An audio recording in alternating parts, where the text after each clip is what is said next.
Really insidious thing about violent extremist ideology. You are attracted to this because you're hurting. You're attracted to this ideology, and the ideology tells you you're a warrior for your people, whoever your people are. The problem with suicidal thoughts is how intense they are. It feels like they will never end.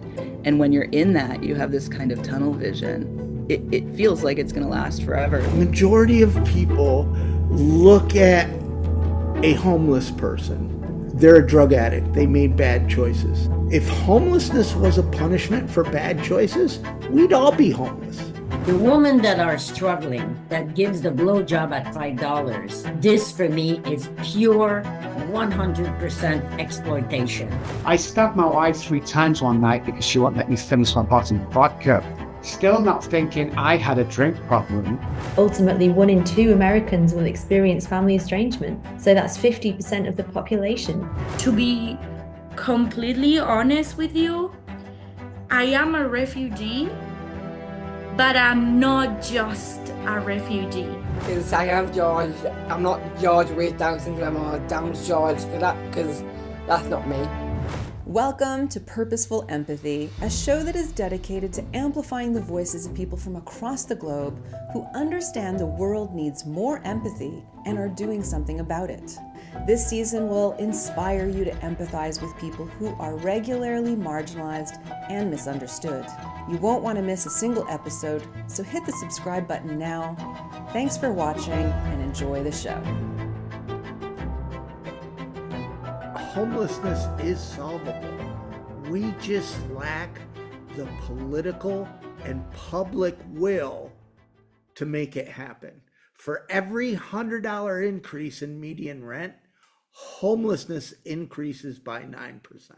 Yes, there's all kinds of other causes that increase homelessness, other crises, if you would, lack of a living wage, racism, domestic violence, mental illness, drug addiction. You can go on and on and on, but it's the lack of affordable housing as to why homelessness is growing. And we have a perfect storm of homelessness coming. But the good news is we can do something about it. Welcome to a new episode of Purposeful Empathy. Today I'm joined by Mark Horvath, who is founder of Invisible People, a nonprofit organization that uses the power of storytelling to shift perceptions about homelessness and inspire action. Through Invisible People, which began with a $45 startup budget, Mark now reaches millions of people every month and gives voice to those who are often unheard. His work humanizes their stories and challenges the stereotypes that shape public perception. Mark's unique perspective is shaped by his own background in leadership, marketing, and multimedia production, but also his own lived experience with homelessness. Rather than letting that chapter define him, he transformed it into a catalyst for social good. As an activist, filmmaker, and social media explorer, he has sparked a global conversation about homelessness, calling us all to take meaningful action. This season, I'm shining a spotlight on people who often feel marginalized or misunderstood. And through each conversation, my goal is to better understand different lived experiences in order to widen our circle of empathy. Given Mark's unique perspectives on homelessness, I've invited him to share his insights and his call to action. And I want to welcome Mark to the show. Mark, it's great to meet you. Well, I am honored. Thank you for having me. Yeah, it really means a lot to me. I've had this show for 5 years, and I've never done a series specifically devoted to people who deserve a little bit more of our empathy, and the conversations that I'm having are just mind-blowing. And you speak about the unhoused, and they're people that we can easily ignore, people we forget about, people we almost like literally walk over on the street sometimes. So it means a lot to me that we're having this conversation, especially because I've just spent this afternoon exploring the website, watching some of the videos and the work that you do, and I can't wait for more people to know about the work you do and get involved. Well, thank you. So you okay, let me just like at the onset, because now I want to hear your voice, but just to let people know how big you've gone, how big you've become. You generate have generated 5.4 billion impressions on social media in the last 5 years, averaging 10 to 20 million impressions on social media per month, which is extraordinary. I want to hear the backstory to that. So, Sure. what do we need to know about you? Well, let's start because not everybody will watch or listen to a podcast all the way through. So I just want to hit off at the heads that homelessness is solvable. We just lack the political and public will to make it happen. For every $100 increase in median rent, homelessness increases by 9%. Yes, there's all kinds of other causes that increase homelessness, other crises, if you would, lack of a living wage, racism, domestic violence, mental illness, drug addiction. You can go on and on and on, but it's the lack of affordable housing as to why homelessness is growing. And we have a perfect storm of homelessness coming. But the good news is we can do something about it. And I know on your website you have solutions from a lot of different places on the planet. So you have real examples of how this problem can be solved. Well, I should explain that is that in storytelling, my focus is nonprofit storytelling, but I'm sure it can transmit to for-profit storytelling. Nonprofits like to say, we're ending homelessness, we're ending homelessness, we're ending homelessness. And then people detach. And then there's some that just want to focus on the crisis. It's getting worse, it's getting worse. And people detach. So it has to be in the middle. There has to be balance. I like to say you share the good, the bad, the ugly. And it's authenticity. In today's world, people support and are moved by and engaged with authenticity. So our focus is to fight the growing criminalization of homelessness. But to do that, we have to, I believe, not just scream real loud about criminalization, but we have to show solutions that actually work, evidence-based solutions that actually work to prevent and end homelessness. So that's why you will see a variety of solutions and also the crisis.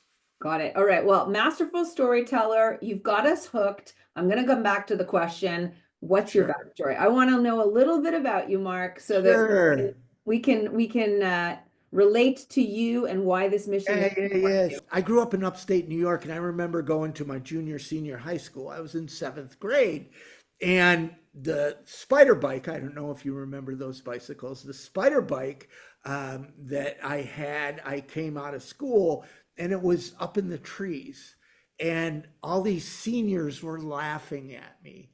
And at that time, I started to party a little bit.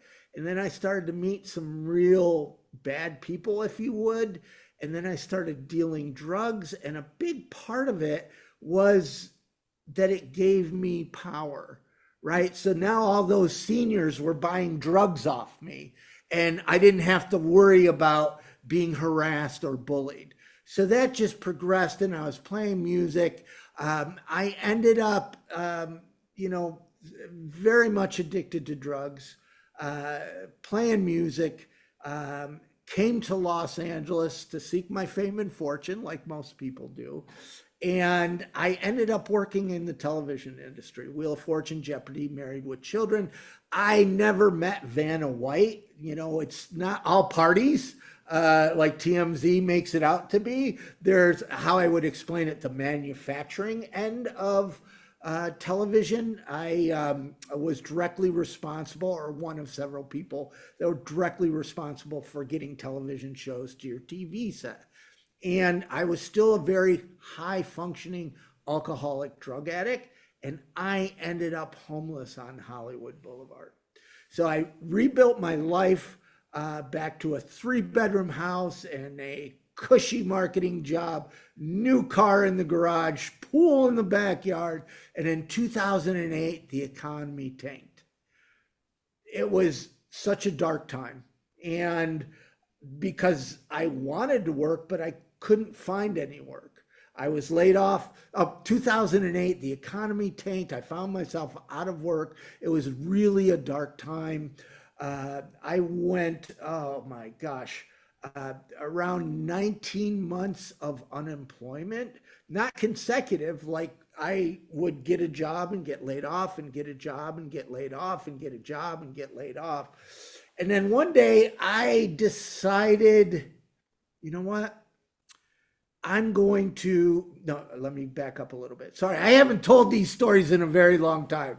So I had a boss that had a coffee table book called Finding Grace, a coffee table photograph book. And while I was in his office, I was looking through it, and it's black and white photos of homeless people. And I said to myself, gosh, I could do this with video. And he ended up laying me off, and I had the time. And I want to tell you that I wanted to change the world, that my motivation was to make the world a better place. But the truth was, I was giving myself purpose to get up in the morning. Purpose is so important. To be able to thrive, not survive, people need purpose.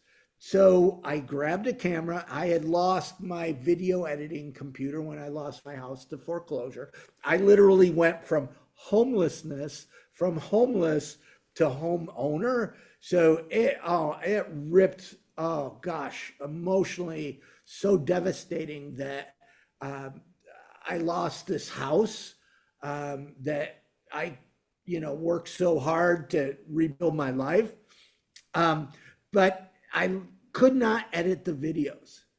And I almost didn't do it. So here's a little nugget. And the reason was, for a week, I was looking at the problem. I was like, oh, I can't edit video with this computer. I can't do this. I have this idea. I can't do this.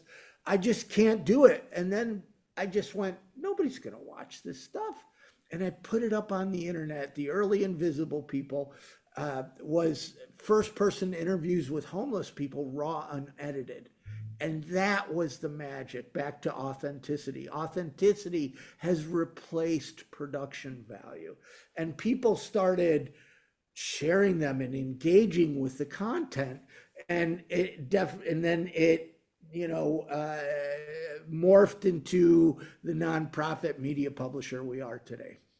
Wow. What a story. And I think that must give you purpose for every day that you continue to do the work, because you can call back to those memories. I just saw you get a little verklempt talking about it. So, and I was moved. Well, it's interesting that you said call back, because a lot of people, especially in the faith-based world, will say, I'm called to do this. God called me. And I've always felt that if you're called, you can hang up the phone. I don't have any other choice. I mean, this is my destiny. Yeah. I often, wish and sometimes look at job ads and go, wow, that's how much they're paying these days. I could vacation in Hawaii and be like normal people, not working all the time, not doing this hard emotional labor. But, then, I'm not spooky. I don't hear voices, but, I get this impression, if not you, who? Oh, yeah. Fair enough. So the website says that the first step to solving homelessness is acknowledging that its victims are people, regular people, fathers, mothers, veterans, whole families, folks who fell on hard time, lost their core foundation of being human, their homes. And somewhere else on the website it says there's a direct correlation between what the general public perceives about homelessness and how it affects policy change. So I want you to make the case. Tell us more. What do you want the general public to understand about homelessness? Majority of people look at a homeless person. It's called individualism, where they blame homelessness on that person, that it's their fault. They're a drug addict. They made bad choice. They're a drug addict. They made bad choices. If homelessness was a punishment for bad choices, we'd all be homeless. And yes, some of that plays into a person ending up homelessness. As I said earlier, the leading cause of homelessness is the lack of affordable housing. Housing costs across this country continue to skyrocket, forcing more people into homelessness. And keep in mind, West Virginia has the highest per capita of drug use of any state in the country, and they have very low homelessness. Why is that? They have affordable housing. There's 40 million to 50 million people in this country suffering from mental illness or substance use disorder.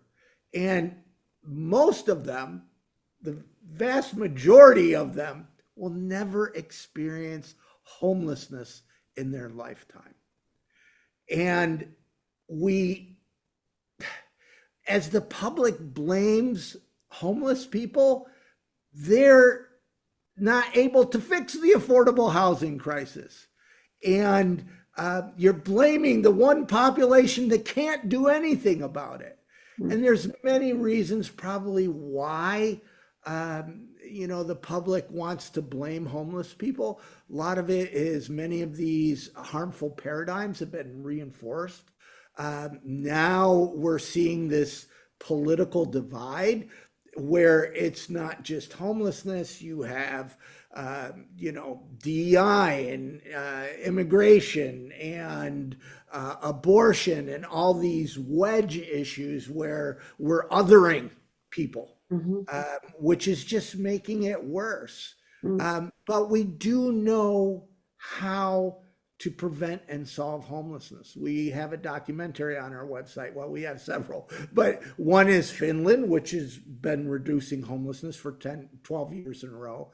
And another one, Hennepin County, which is Minnesota, which they took their COVID funds and invested it in community-based solutions and are reducing homelessness. If you look at veterans' homelessness in this country, it's been significantly reduced because of permanent supportive housing being a priority, but it's the one demographic that has universal health care. Veterans have health care. And that played a big role in the reduction of homelessness, or veterans' homelessness across the country. It's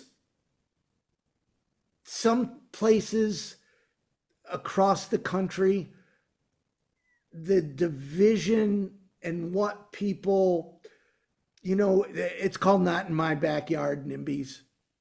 And some people are just nasty. And, then you have right-wing media that's also reinforcing these negative, you have right-wing media that's reinforcing these negative paradigms. And on top of that, there's actually bad actors. I mean, it sounds like James Bond villain stuff, but there's literally billionaires that are investing in criminalizing homelessness across this country, and they're winning. In Tennessee, it is now a felony to be homeless. In Missouri, and we have one of our most recent scripted films is about a homeless veteran in Missouri who keeps getting arrested.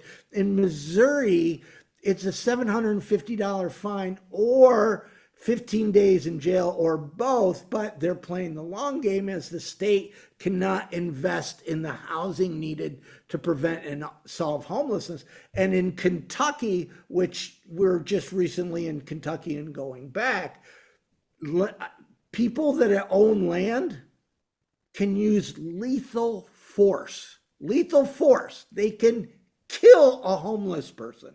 I'm not making this up. If they are on their property.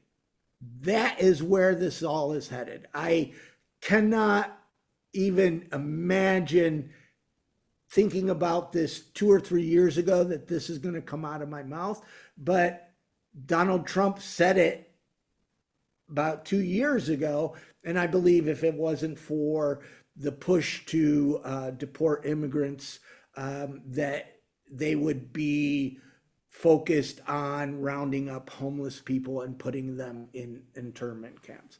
That's where this is all headed. And it is very, very scary. Well, the reason is it's $132,000 per month per inmate in California to incarcerate an individual. So the thinking that we're going to arrest our way out of homelessness is literally insane. It is so expensive.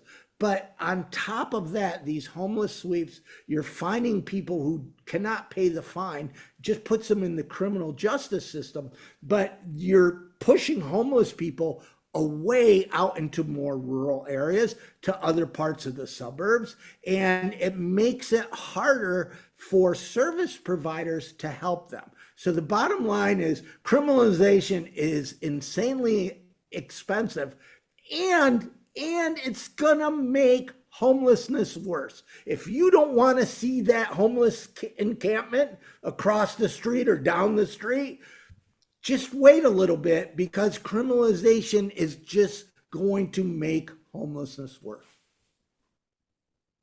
yeah, it feels like a gut punch when I hear you speak like that. I remember hearing shortly after the Trump election results that private prisons was like they received a spike in terms of investments on the markets. And I remember feeling that was such a cynical investment strategy, because they knew that more people, whether it was immigrants, and now I'm thinking of homelessness, I didn't have them in my purview at the moment, but I was like, gosh, really, like people are going to be making money off of that. It's very, very upsetting to me, very upsetting. And I remember reading, so you've mentioned one group, veterans, but there's a few that I want to talk about. All right. So I know that your organization's mission is to shed light on the realities of homelessness, challenge those preconceptions, and explore viable solutions. Okay. So I love that. You've talked about the affordability crisis that is happening right now. Sadly, as Trump is, planning to put major tariffs on Canada, lumber is becoming more expensive to import, which is an important part of building houses. So, go figure. Let's talk about let's take our time and talk about each of these populations. So I'd never heard of mobile homelessness before, and now I know what that is. I've watched some videos, and tell me about the folks that are experiencing mobile homelessness. Well, you mentioned building housing, and oh my gosh, there's so many. All housing is going up, but here in Los Angeles, where I reside, there was horrible fires that destroyed 15,000 to 20,000 housing units. What did landlords do? They raised the rents beyond the legal limits, price gouging. So here's a city that already has a massive homeless crisis, and 20,000 homes are gone, and landlords raise the rent. That is the society that we live in. And that is something I don't know how to change. I wish we did. You talk about mobile homelessness, and my friend Graham Pruss, who is a research scientist on this, likes to say vehicle residence. Mobile homeless. So imagine you just lost your job and you can't pay rent, you get evicted. Shelters are often horrible places. There was just some research that came out in California a week or two ago about shelters are actually more dangerous than prisons. And then shelters don't always shelters are not always conducive if you're a working homeless person. And often people that are mobile homeless still retain a job. One of the fastest growing demographics of homelessness is people working 1 or 2 jobs, but living in a tent because they cannot afford rent. But mobile homelessness, and I want to differentiate this from nomadic. So there are people that want to live off the grid, or they'd want to do van life. It's a very popular genre on social media. They're doing it by choice. Mm-hmm. Any day that they want to go rent an apartment, they can go to the ATM and withdraw money and, first and last month's rent. And they probably have great credit or good credit enough to go and rent an apartment and stop living in their car or van. True homelessness is absence of choice. These people do not have a choice. They have no choice. The only option is to sleep in their car, sleep in that broken down RV, or sleep in, that van, and just try to survive. Now, one of the movies that we did is called Mobile, about a woman who is driving Uber and was living in her car. It's a powerful movie. And how it ends is she found a safe parking spot. So just, around the country, as mobile homelessness is growing, one of the responses is safe parking, often in church parking lots or a parking lot that's not being used. An organization will come in and they'll provide, bathrooms and case management to help people. The problem is, the number one problem is most of these parking lots are used during the day. So that person has to leave in the morning. And they're like, if I got to leave every day, I might as well just park on the side of the road where I know there's a shower close. Maybe I can get some food or look for a job. There's a library. I can access the computer. So the safe parking programs, I think, are important, but one flaw, and I get it, right? You can only use a parking lot that somebody allows you to use, right? And if they don't want cars during the day, you have to have people exit. What would you like people to know about homeless veterans? So homeless veterans obviously have served our country. They shouldn't be homeless in the first place. There's a video on our website of a homeless veteran in Columbus. You can go to our YouTube channel and search homeless veteran Columbus. I'm sure it will come up. And he states when he's looking for help that he wasn't homeless enough. So our government has all kinds of bureaucracy, and often, they try to fit the homeless veteran. It could be homeless mom or homeless youth. They try to fit this square peg into a round hole. A lot of it has to do with the funding source. Funders dictate funders dictate what service providers need to provide outcomes. I think, veterans are very unique. Some of them have veterans are very unique in that some of them have severe mental illness, especially wartime veterans. Others are very much survival skills. You'll notice that they help people. Veterans went into the service because they want to help people. They want to serve our country. And now they're out in a homeless encampment, and often they become very helpful to the community. I believe, I want to say, all veterans should not be homeless, and that's true. but I think one homeless person of any demographic is too many. Mm, mm, mm. What about families? That's a growing scenario too, where it's not just an individual who's lost a job and lost their home, but entire families. Yeah, this is, it's often referred to as the hidden homeless, because many of them, just like we were talking about mobile homeless, many of them end up in these weekly rate hotels, and they become a trap, and they're also not a good place for kids. The weekly rate hotels often have drug dealers, gang members, sex workers, and it's just not a place for kids. But you come in and they charge so much money that you cannot save up for first and last month's rent. Often a mother or a dad or one of the family, if it's a single family, it makes it harder because somebody has to watch the kids, and childcare in today's world is often more expensive than rent.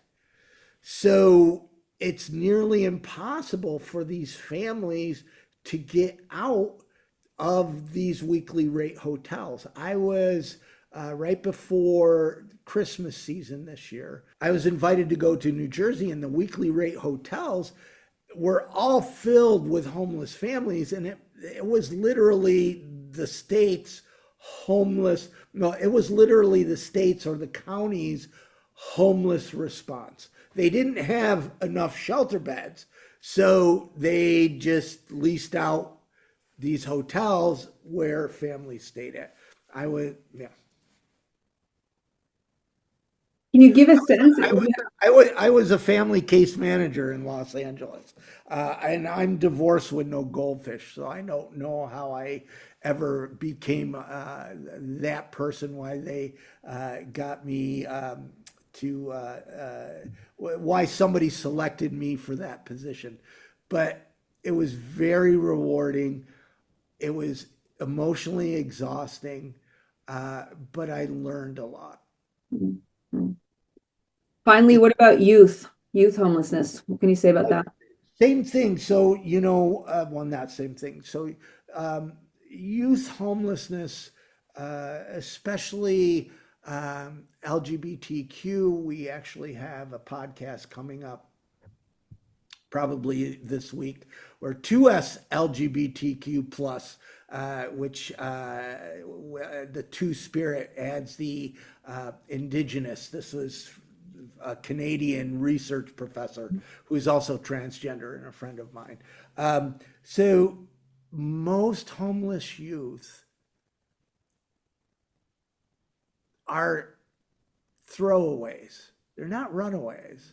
They're throwaways. The parents don't even report them as missing.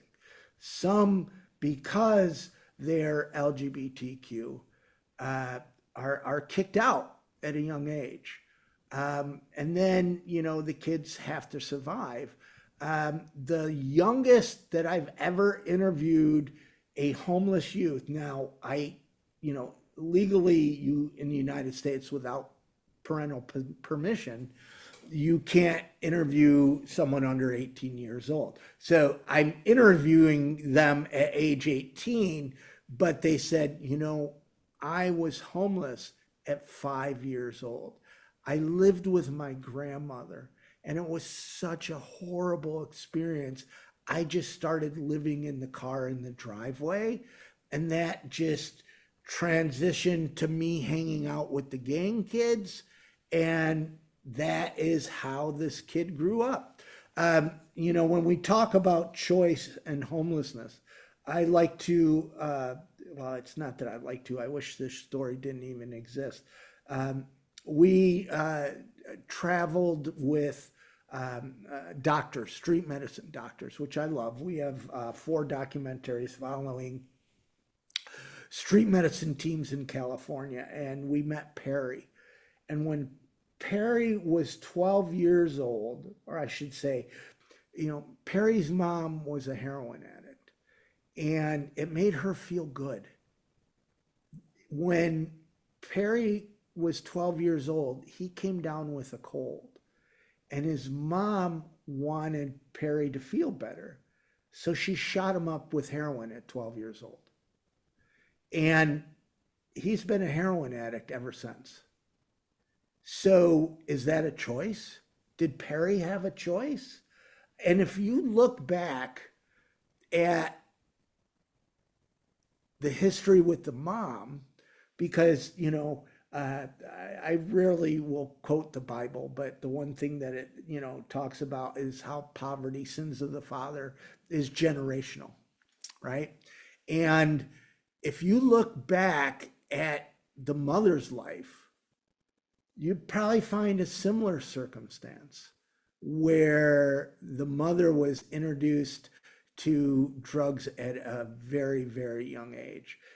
On the topic of family homelessness, one thing that I remember as a family case manager, so during winter shelter season in Los Angeles, you know, the weather does get cold during the winter time. So they open up the National Guard armories, some of them, or they used to, might have a different program now, and put cots on the floor. It's very congregate shelter, if you would, not a place for families.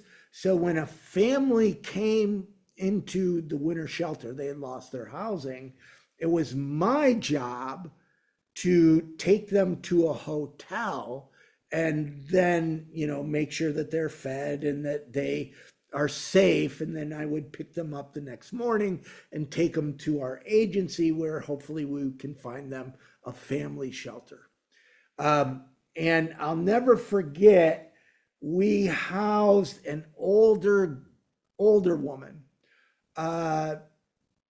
Homelessness ages you, so it's really hard to tell. But, you know, I would think she was in her 70s, 75. And there was, you know, like a teenage girl, right? Her granddaughter. And then the next day I housed another mom and her young little girl, right? Probably 3 years old, enough to walk, right? Enough to walk and talk. I forget, what is that, 4 years old? Like I said, I'm divorced with no goldfish. And when I went to pick them up, you know, all of them, to bring them, it was a family reunion, right? The grandmother, mother, grandkids, great grandkids. And when we brought them back to our agency and they're sitting in the lobby, the older grandmother, now she had I don't want to use that term. She had gone through every program in Los Angeles County. And I'm not trying to put blame on her, because often the system doesn't make it conducive for somebody to get help. Like, you know, most family shelters are just 90 days. And who gets their life back in 90 days? Anyways, there was no place we could place her. She'd already been there and she had already been exited. So there's no place we could place her. And I remember her in the lobby taking the littlest girl and telling her to go in and ask staff for stuff, right? The older woman knew if she asked, she's probably not going to get it. But if the young 4-year-old girl who's all cute goes in and asks, there's a better chance that whatever she wanted, they would be able to get. And immediately hit me, she's teaching this young girl how to work the system. And I said to myself, you know, as a big light bulb went on, where the mom, you know, the grandma probably had the same, she was taught to work the system. So where I'm going with all this is to show that much of this is generational, and we have to break that crisis. We have to, you know, prevent families and children from being homelessness in the first place. I mean, we around COVID were giving the tax credit, or I forget what it was called. There was a benefit that was given to parents, and it decreased child poverty by a significant amount. And now after COVID, it went away and child poverty is increasing. So we need to prevent homelessness and solve homelessness. So there's a couple of, I hate people that like do the two categories. There's two types, right? But I'm going to do the two types. There's people like Lanny. If you go to invisiblepeople.tv/housing first, if you go to invisiblepeople.tv/housing first, it's a video of a homeless veteran who we helped get into housing. Lanny was Air Force intelligence retired, really a smart guy. His wife died and he was drinking himself to death. The Glendale police called us about a homeless man in an abandoned building. When I went there, Lanny was sitting in his feces. The first thing we did was we took Lanny to the winter shelter, got him cleaned up. He spent the night on the cot, got a meal, and then took off the next day. Winter shelter, I don't blame anybody. Winter shelters are not the greatest. But I connected to Lanny, and I made Lanny a priority. And it took us 4 years to get him into housing. Now, understand that Lanny blew a 0.48 alcohol level. He was really drinking himself to death. And he was in and out of the hospital. So there's an article by Malcolm Gladwell for the New Yorker called $1 Million Murray, where Gladwell talks about the city of St. Louis pays $1 million a year in taxes to keep Murray out on the street. Lanny was a Murray, massive amount of money. Finally got him into housing, and immediately he got better, right? But he's older. He's not hireable. Nobody's going to hire him. Ageism is real. This shows the power of housing. I have another homeless friend. I haven't seen him in years, but going through Chicago, I met a man named Muhammad. There's 2 videos on Invisible People. He's missing an arm. He did 6 years in jail. And, you know, he's a felon.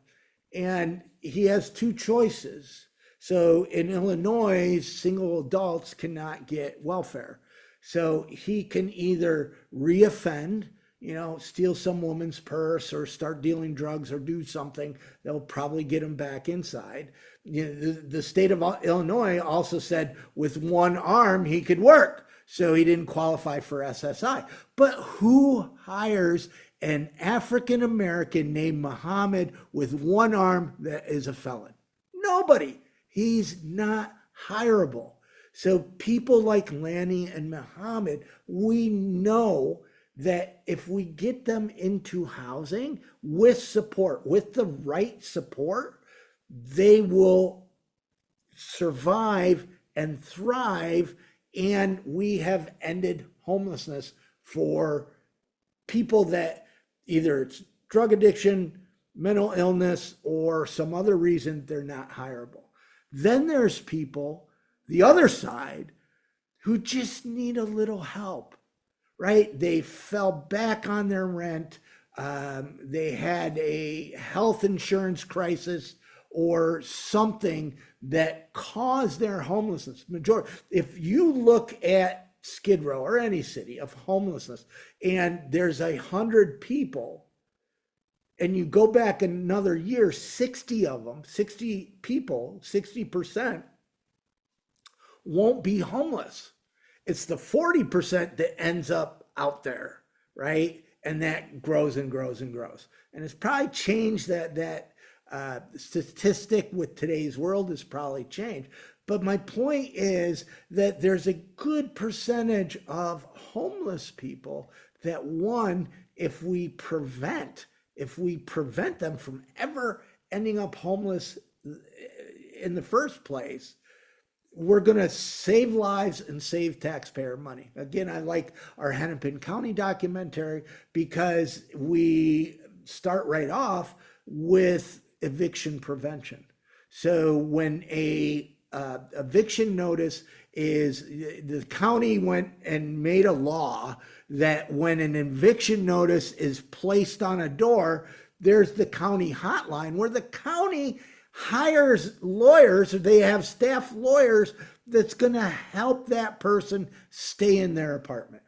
And, they're going to negotiate with the landlord. Maybe they just need a little money. Maybe they, who knows what they need. But the goal is to keep them from being homeless. And we need more of that. So the people who are not hireable for whatever reason or can't restabilize their own lives, we need to get them into housing as soon as possible. And for the people that are able to restabilize, or let's just prevent their homelessness in the first place, you're saving lives and you're saving taxpayer money. Important stories. And I'm going to circle back to you for just a second. But before I do, I want to share. I've had the great opportunity to meet Dr. Mohammed Yunus a couple of times.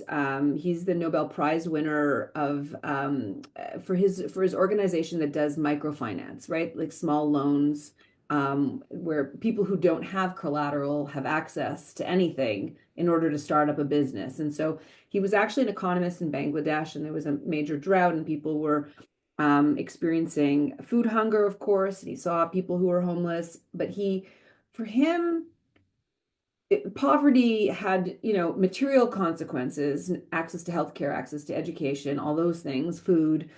But he also talked about that poverty is a real cancer on a person's dignity. And I want to be careful when I ask this question, because I want to kind of get a sense from you, having lived it, without going into, I don't know what the word would be, but I sometimes wonder, do you ever get criticized for your videos that they're exploitative in some way, or like that yeah. So I want to ask the question of you: can you speak to what it feels like as a human in that circumstance, to humanize it? I mean, everybody hopefully who's watching this is going to go onto the website and hear from other people, because I was astounded, like the stories that I heard and, reading their words. But I wonder if you could speak to what you think is the indignity of homelessness. I have been off the streets 28 years, and I still have massive insecurities about housing, about homelessness, about my self-worth. I remember the first time being invited to somebody's house for dinner. I was still living in a homeless shelter at a time, and I walked through the front door, and I burst into tears, because why would somebody be inviting me to their house? I'm a homeless person. Probably the story that may resonate the most is when I first moved to Los Angeles. I got a job working as a cook in a nursing home, and my car broke down, and I had never ridden public transportation in Los Angeles, but it was the only way that I could get to work. I remember being on the bus, and a homeless man gets on with a bucket of dead fish. And as he's walking down the aisle, people would either, sit in the open seat or put their purse or their coat so he wouldn't sit next to them. And partly because I didn't really comprehend what was going on, and I've never been that person. I like meeting people. The homeless man sat next to me. It was a horrible experience. I don't know what smelled worse, the bucket of dead fish or the homeless man. In fact, I did not ride public transportation again until I became that homeless man. I remember the first time when I needed to get from point A to point B, and I got on a bus and I started walking down the aisle as a homeless man, and everybody was, putting something in that empty seat so I would not sit next to them. And you don't forget things like that. It's one, if you look at the research, that, many people end up on the streets and then start using drugs to cope with the trauma of homelessness. And, I understand why. I wish other people would have empathy, and not sympathy, but empathy to actually put themselves in that position. But you you asked about exploitation. And in today's world, oh my gosh, look at Kensington. Kensington, Philadelphia is a genre now on YouTube and social media. People go and they just hold a camera out a window, videotape drug users who are on xylazine, which is horrible. It's a horse tranquilizer. And these humans are in the worst condition anyone could ever imagine, and they're making money off of it. So it's gross, right? Somebody says, oh, I can do that, make money, I'll go do that. And it's everywhere, but Kensington is one place that's very obvious. You have a lot of exploitation, but we have rules and protocols in place so no one gets exploited. The videos, it's always informed consent. People actually own the rights to their videos. I don't. I mean, legally I do because I'm the content creator, but if they want their video removed, they contact me and I remove it, no questions asked. It's always in the context of helping to prevent and end homelessness, never in the context of making money. And if we do a documentary where we have to get a model release, and model releases only protect the photographer, but sometimes, we've worked with Google, we've worked with Meta, and their legal team says, you have to get a model release. Well, in that situation, we pay $100 more than an actor's day rate. So usually if you're an actor, you get X amount of money and you work in 8 to 10 hour days. This is like maybe 4 hours and you get even more than what an actor. So if I have to ask somebody to sign a model release, they are compensated. And this is extremely rare in the nonprofit sector. Often, people are given $5 or $20 where, the marketing team, the photographer, whatever, are all, making money, or getting paid, which they should. If you're working, you should be paid. But the homeless people should also be compensated. Happy to hear that. So of the half dozen videos that I watched, and again, this is a moment to, find the link in the show notes to go visit yourself for those listening and watching. The one that really stayed with me is Luke on Skid Row. I don't know if you remember Luke. I know Luke. I'm still in contact with Luke. So why did that one, I don't want to say resonate, but stay with you?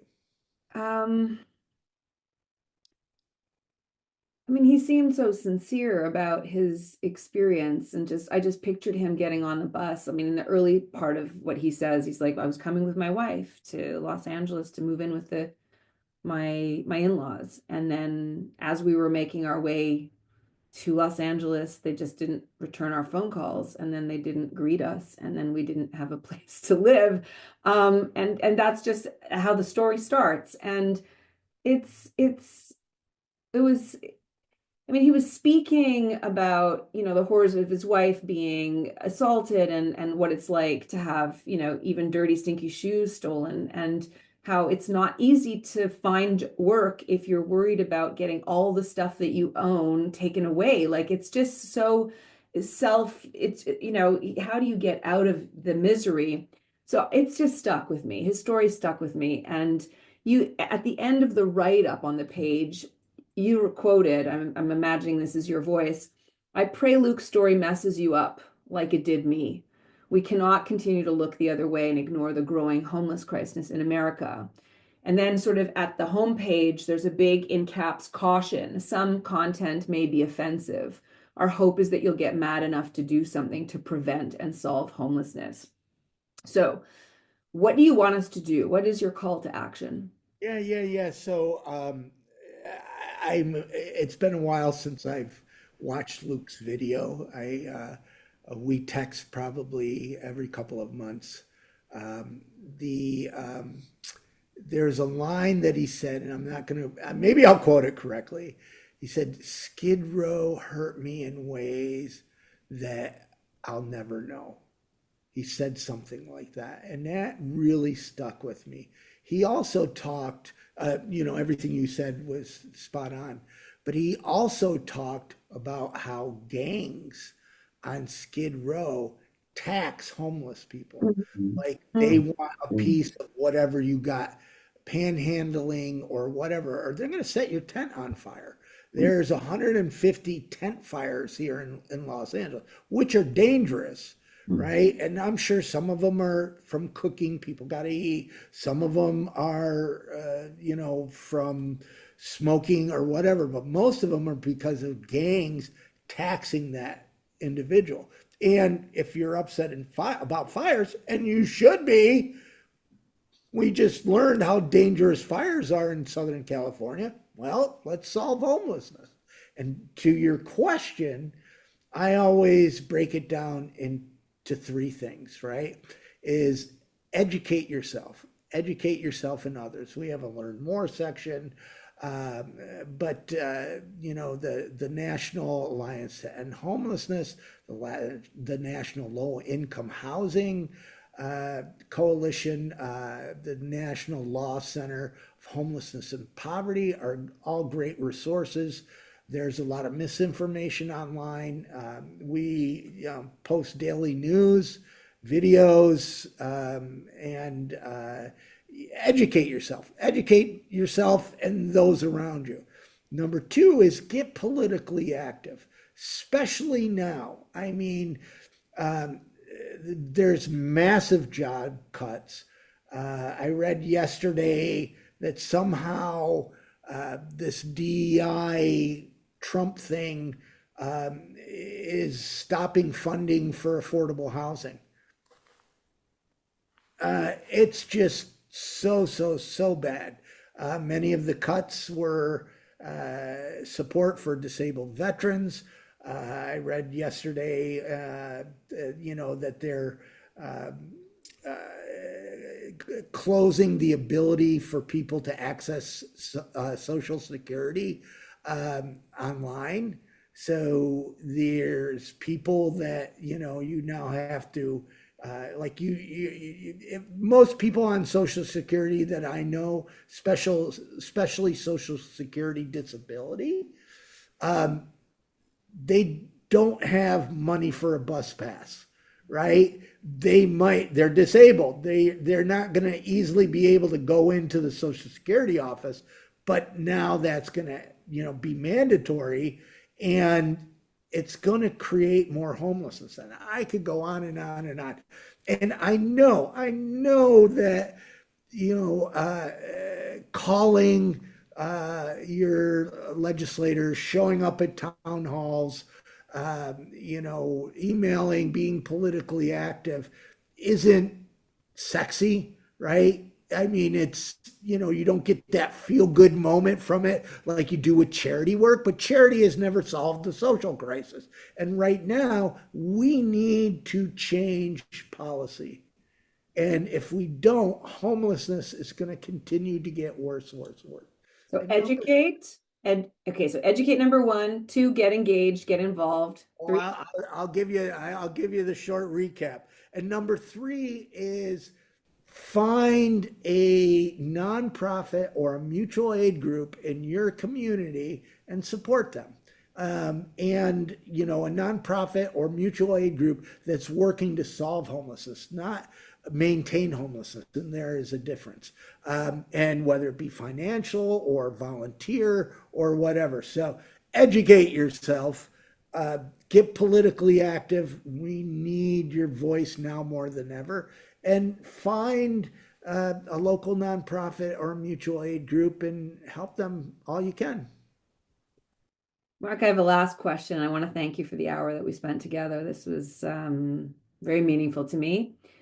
It's a question I ask of all of my guests, and that is if you can think of a time in your life when you were on the receiving end of empathy and what that meant for you. And I should have been prepared because I know you sent this question earlier. I live in a world where I'm like the Tasmanian devil, always running around, wah, and don't really think about stuff. And for me, there's so many. What immediately came to mind was the hundreds of people that helped me when I couldn't help myself. And what I mean by that, complete strangers. So I was homeless off and on for a year, and then I lived in a homeless shelter for 7 years. And no one should have to live in a shelter for that long. But that's a whole nother podcast. Then after the 2008 crash, I went almost 19 months, without income. And then the original Invisible People for 10 years, this didn't make any money. And there were people, I never ended up homeless again a second time, came close. But there were people, complete strangers, who would pay my rent. And if you look at that, they had to have empathy. They had to emotionally connect with me in some way, which is, I hope people listening or even not listening, everybody connect through empathy with their neighbors. We need to get back to a depression ethic where we're helping our neighbors. It might not be that, they're crashing into poverty and homelessness. They might have some other needs that you're able to help with. If we all took care of our neighbors, this world would be a much better place. Mark, thank you so much. I love asking that question because it always grounds me and reminds me that if we turn up the volume of empathy in our lives, just like checking in our neighbors, just a simple thing to do, the world would be a different place. Just like you said, I really feel that. So thank you so much for the work you do. Thank you. Say hi to Luke for me. And I will continue to follow your work, and I hope everybody will join the movement and follow your 3 steps. Little more empathy for those without a home could go a long way. Well, thank you much. Thank you so much for having me. We'll see you next week, everyone, at Purposeful Empathy. If you know someone who would benefit from this episode, please share it with them now. Post the link to your socials, and don't forget to hit the subscribe button. The world needs more empathy, and you have an important role to play.